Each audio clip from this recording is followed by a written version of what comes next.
Hey everyone, I'm Quentin Demand, and I'll be presenting our paper on fully dynamic parallel algorithms for single linkage clustering. I'm a student at the University of Maryland College Park, working with my advisor Lakshman Dulipala, and this was also a joint work with my fellow student Kishan Nangauda. And this presentation was originally given at SPAA 2025 in Portland, Oregon. So the high-level problem that this paper studies is clustering. And at SPAA 2025, there was an entire workshop on clustering, which did a really good job on motivating the problem. But to summarize, clustering is a really important problem with many applications in fields like computational biology and computer vision. And for example, HDB scan is one really important application of single linkage clustering specifically. So the specific type of clustering that we study is hierarchical agglomerative clustering, or HAC. HAC is a widely studied and used algorithm for computing hierarchical clusterings of data. And the way it works is you start with n singleton clusters, which represent your data points. And you basically iteratively and greedily merge the two closest clusters for some definition of closest. And the output of this process is called a dendrogram, and it's basically a hierarchy or tree of the clusters that are formed. So in this example, the algorithm will repeatedly merge the two closest clusters together. And if we repeat this process until the end, we get this tree on the left, which is called the dendrogram, again, representing the hierarchical clusters that are formed throughout this process. So one question you might ask is, why do we care about constructing a dendrogram?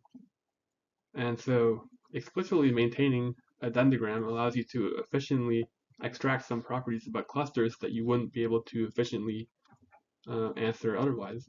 And some examples of this are cluster report or cluster size queries. And a cluster report query returns a list of all the points in a cluster, and a size query returns the number of points in a cluster. And so in this specific work, we are interested in single linkage clustering. And what single linkage clustering is it's hierarchical agglomerative clustering where we define the distance between two clusters to be the minimum distance between any 2 points in the two clusters. So why do we choose to study single linkage clustering? Well, single linkage clustering is a widely used linkage function for HAC because it's simple and tractable, meaning there's no hardness results that suggest that we can't get efficient algorithms for single linkage clustering. And although it's simple, um, single linkage clustering still results in high quality clusterings of the data, which work well in applications. And in this paper, we also study clustering in the graph-based setting. So graph-based HAC assumes that the input is a weighted graph on your dataset. And in this weighted graph, every edge represents the distance between the 2 points it connects. And 2 points with no edge between them are assumed to be very dissimilar points, and we consider their distance to be infinity. So here you can see the same data set as the example before, but now we have a graph over this data rather than just the data set itself. And now we can sort of form the same clusterings as before, but on the graph this time. And this time, in the dendrogram on the left, you can see that we can label every internal node with the edge associated with the merge that formed this cluster. And so one of the really interesting things about graph-based HAC is if you compute the dendrogram on the weighted graph, the dendrogram that you'll get is actually identical to if you compute the dendrogram on the minimum spanning tree of the graph. And the minimum spanning tree here is shown in red. As you can see, all the edges that are merged along are one of the red edges. And so given this property, we can compute a single linkage clustering by first computing the minimum spanning tree. and then computing the dendrogram from that minimum spanning tree. This is useful because it allows us to basically design algorithms that only perform dendrogram computation on a tree, which is much simpler than on computing a dendrogram directly on the graph. And since minimum spanning tree is a classic problem that's very well understood, we decided to focus on the second problem of dendrogram computation, which assumes that the input to your problem is the minimum spanning tree, or just any weighted tree. And so what results are there already for dendrogram computation? In the static setting, Wang et al. At SIGLOD 2021 showed a parallel algorithm that computes a dendrogram in n log n work and polylogarithmic depth. And it turns out that this algorithm is work optimal. There's a lower bound of n log n for dendrogram computation, which comes from the sorting lower bound of n log n. So that was for the static setting. In this paper, we're interested in the dynamic setting. So we defined the dynamic SLD problem. And our paper is the first study of dynamically maintaining dendrograms. And so we defined the problem as follows. The input to the problem is a dynamic weighted forest F, and the goal is to maintain some explicit data structure which represents the single linkage dendrogram for the input forest F. Specifically, the input to our problem is a sequence of edge insertions or edge deletions in F. And we similarly define this problem for the batch dynamic setting, where you get batches of edge insertions and batches of edge deletions as your input. And so in this paper, we show that in the dynamic setting, you can process edge insertions and edge deletions in O of n time, which is already better than static computation of the dendrogram, which takes n log n time. And in the batch dynamic setting, we show that you can process batches of k updates in kn time, or minimum of kn and n log n time.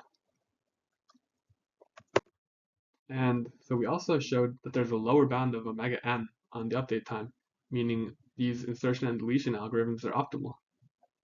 And so this lower bound is a little discouraging, because when you have a dynamic algorithm, ideally you would get something like polylogarithmic update time, which is much better than static recomputation.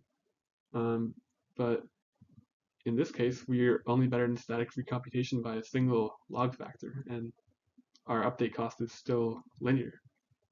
And so this is a little discouraging. And so we asked ourselves, can we hope to do any better than this?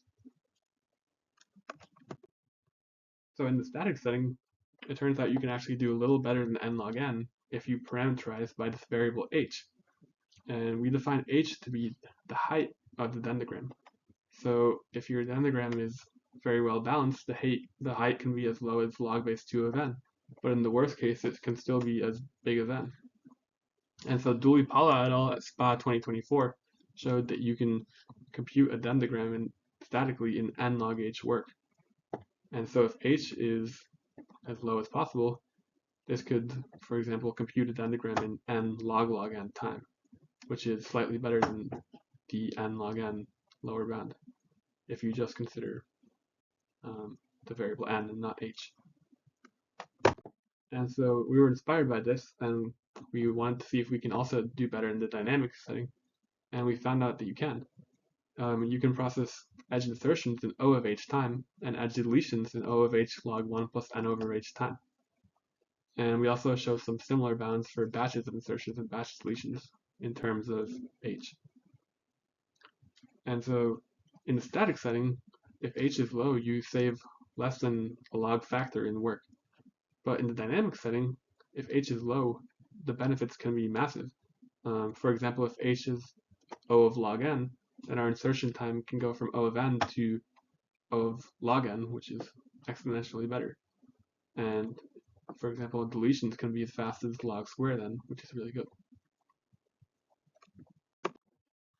And the other question we asked ourselves is, since these static algorithms are highly parallel, can we also parallelize our dynamic update algorithms? And in our paper, we showed that the answer to this question is yes. And we give work efficient and polylogarithmic depth parallel versions of all of our algorithms. And this is important because if our dynamic algorithms are sequential, then it might still be the better choice in practice to use the highly parallel and fast static recomputation algorithms instead of using the dynamic algorithms. Great, so next I'll describe how we achieved some of our results in greater detail. Our first result was this insertion algorithm with O of h costs per insertion. And we achieved this by making use of this primitive from the paper from SPAA 2024 called SLD merge. What SLD merge does is, given two subtrees sharing exactly one vertex and the dendrograms for these two subtrees, this operation merges the two dendrograms together and returns the dendrogram, which is the union of the two subtrees. And the key observation that they showed in this paper to make this operation efficient is that the only nodes that are affected are along the spines or paths to the root of the minimum weight edges incident to the common vertex in both dendrograms. And then the SLD merge operation actually just works by interleaving these two spines in sorted order, which is very simple. And clearly, since you're just interleaving the two spines, the cost of this operation is just O of h. And using the SLD merge operation, we can develop a pretty simple insertion algorithm which just calls SLD merge twice. So in this example, we have these two separate subtrees, the pink one and the blue one, and we have the dendrograms for them below. And we're inserting this edge between E and H with a weight of 6. And so the first thing we do is we construct this new internal dendrogram node for the new edge EH. Next, we want to merge the spine of DE with the spine of EH. And this is because DE is the minimum weight edge incident to E. And when we merge these spines, we just merge them in sorted order by edge weight, as shown here. And so we just merge like this, and then that first merge is done. The next step is to merge the spine of GH with the spine of EH, because GH is the minimum weight edge incident to H. And again, we just merge these two spines in sorted order by edge weight, like this. And then our dendrograms have been merged and our edge insertion is complete. So this algorithm is pretty simple. So next I'll talk about our deletion algorithm, which has O of h log 1 plus n over h costs for a deletion. And so intuitively, an edge deletion should sort of be the opposite of an edge insertion. So we want to sort of unmerge the two spines that were merged during the corresponding insertion. And how can we do this? The main idea is to maintain a dynamic tree connectivity structure, specifically an RC tree, over the input forest. And once we have this, we can unmerge the spine simply by filtering the nodes in the spine based on their connected component, and then separating the two dendrograms. So our edge deletion algorithm is as follows. Above we have this input tree in gray, and on the bottom left we have the RC tree representing the input tree. And the first step is to cut the deleted edge in the RC tree. Then our algorithm should unmerge the spines of DE and GH, which are the minimum weight edges incident to E and H respectively. So to unmerge these two spines, we first just use the RC tree to determine which connected component every node on these spines appears in. And then using these connected components, we simply connect all of the nodes in the left connected component in order, and we do the same for the right in blue and pink. And once we've done this, we've successfully unmerged the spine, and our deletion is complete. So the next thing I'll describe is our parallel versions of these insertion and deletion algorithms. So if h is small enough, our algorithms already run in polylogarithmic time.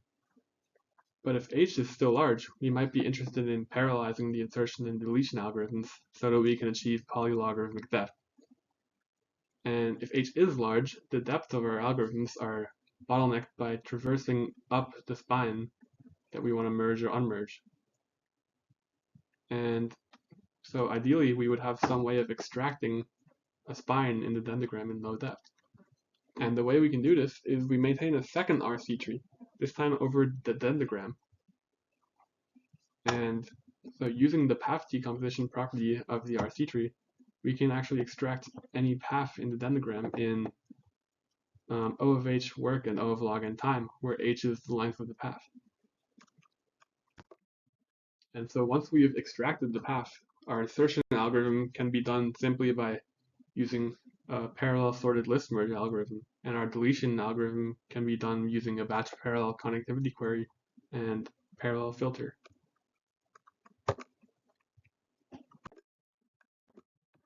Great, so now I'll quickly summarize our batch parallel deletion algorithm and batch parallel insertion algorithm. For more details, I recommend you to read the full version of our paper if you're interested, but now I'll give a quick high-level summary. So for batch parallel deletions, the first step, similar to the previous single deletion algorithm, is we do a batch parallel cut in the RC tree that we're keeping over the input forest. And then our algorithm just simply runs the normal deletion algorithm concurrently for each deletion. Surprisingly, this is actually enough for our algorithm to work. And at a high level, why? Is because each deletion is just responsible for filtering out its own spines for its connected component, basically.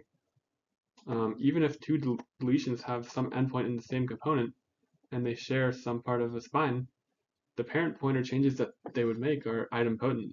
So there's no issue with concurrency, basically. And so as shown here, our algorithm just it performs connectivity queries on all of the spines of interest, and then it filters the spines based on which connected component they occur in. And for each deletion just happens in parallel.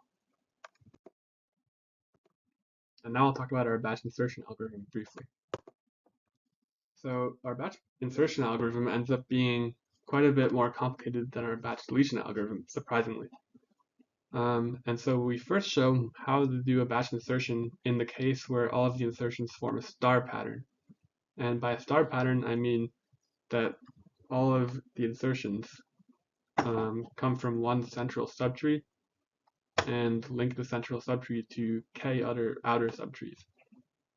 And to handle this case, we show our subroutine called SLD star merge.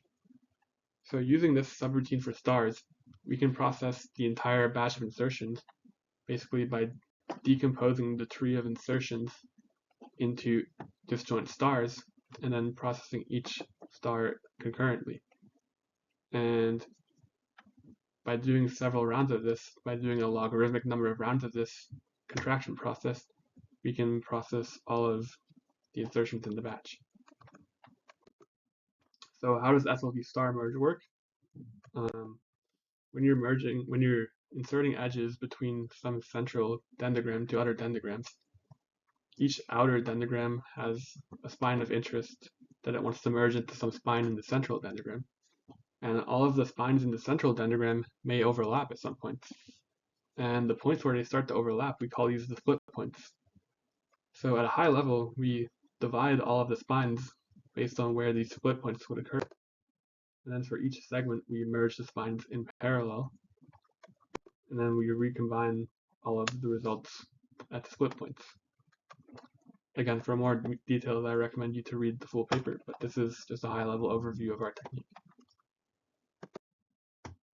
Great.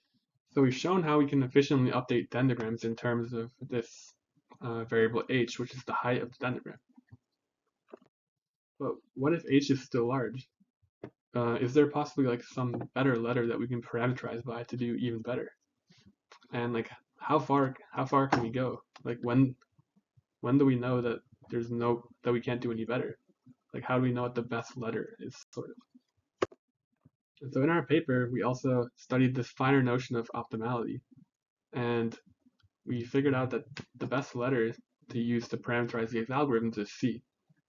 So we define C to be the number of structural changes to the dendrogram induced by an update. And so we can see that a natural lower bound for any update is omega C, since the problem requires explicitly maintaining some data structures to represent the dendrogram. And so, interestingly, this omega of c lower bound is for a specific instance of the problem. It's not like a general worst case lower bound, like omega of n, for example, which is the worst case across all instances. And so, if our algorithm matches this lower bound of omega of c for all instances, then we know that no algorithm can do better than our algorithm on any instance, which is a really interesting property, because then this means that no matter what variable you parameterize by, you can't do asymptotically better than our algorithm. And so in the examples here, you can see an example where C is high, where the number of structural changes needs to change a lot on the left. And on the right, we show an example where C is low, and you can actually do the update in very few structural changes to the dendrogram, just 2. And so inspired by this, we showed how you can do insertions in O of C log 1 plus n over C time, which is nearly optimal in terms of C. And at a high level, the way that this output-sensitive merge algorithm works is by using this new type of query, which we call a path-weight search query. And a path-weight search query basically takes the target weight W, and it finds the maximum weight vertex on some increasing weight path, such that that vertex has weight less than W.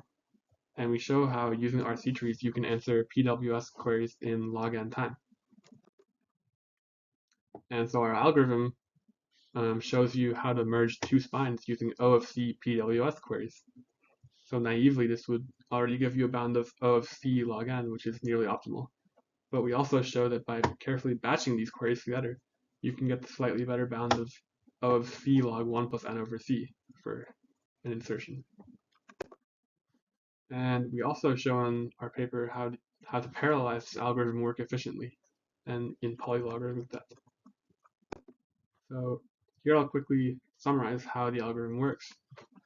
So you want to merge these 2 spines, and you start in one of the spines, and you search for the first element in the other spine. In this case, we do a PWS query on 2 in the second spine, and we find that 2 should fall between 1 and 6 here. And so what this means is in the merged spine, 2 should be the parent of 1. And now 6 has no child here, so now we're going to search for 6 in the other spine. And we should see that 6 appears between 5 and 10. And in this case, 6 becomes the parent of 5. And so you'll sort of notice that every time we do one of these PWS queries, it corresponds to one like parent pointer change. And so because of this, it's pretty clear to see that you can do the merge in just O of C PWS queries. Thus, we can do it in C log n time, where again C is the number of structural changes in the dendrogram caused by an update. And so just continuing this process, we can merge the entire spine like this, and this is our final result. Right, so we showed how to do insertions nearly optimally in terms of C. And so deletions in terms of C and batch insertions and batch deletions are all open problems, which would be very interesting to study. The final open problem that I want to pose for this work is developing practical implementations of these algorithms. We don't really know if H is low in practice, or we don't know if C is low in practice, but it would be really interesting to study these things to see if our algorithms can be highly effective like we hope them to be. And finally, an important part of a practical implementation of our algorithms is a good implementation of parallel RC trees, which didn't exist up until recently, but there was an implementation published in SPAA 2025, so we hope to see if we can make efficient implementations of our algorithms using this parallel RC tree. Great, and that's all I have for today. This QR code should link to the full paper if you're interested in reading it. And that's all. Thanks for watching this video.